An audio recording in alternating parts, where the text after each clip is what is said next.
So I just put a Viair air compressor in our 2004 Mountain Aire. It's powering a Wolo air horn. It's called the Chief. I just put that on. Here's a switch I rigged for it. Got that on Amazon. That switch goes to a relay, and then the relay turns the compressor on. So I'll turn that on, and then I'll let you listen to that. It's pretty quiet, actually. Get out there so you can hear it before I...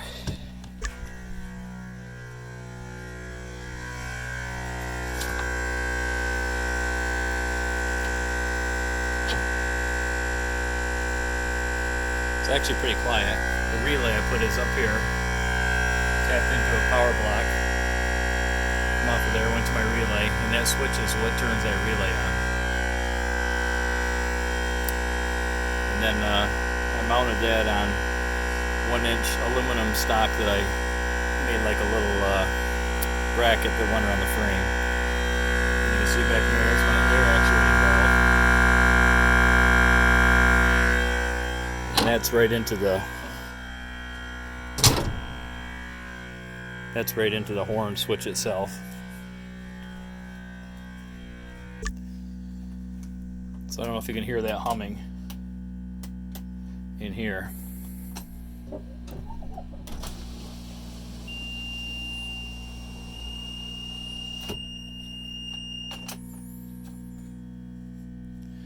I just put the window down so I can let you hear the horn.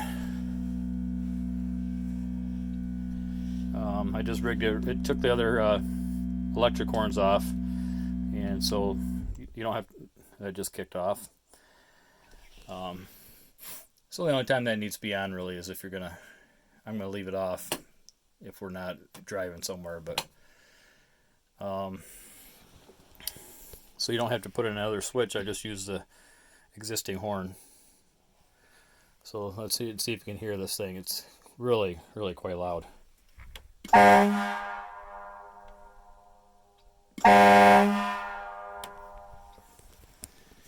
think I got that horn on Amazon or eBay actually. Got it on eBay for like 99 bucks. So if you're thinking about getting one of them horns, I would recommend putting it with that compressor, the Viair. It's a 2-gallon compressor, 145 psi. Comes on at 110, shuts off at 145.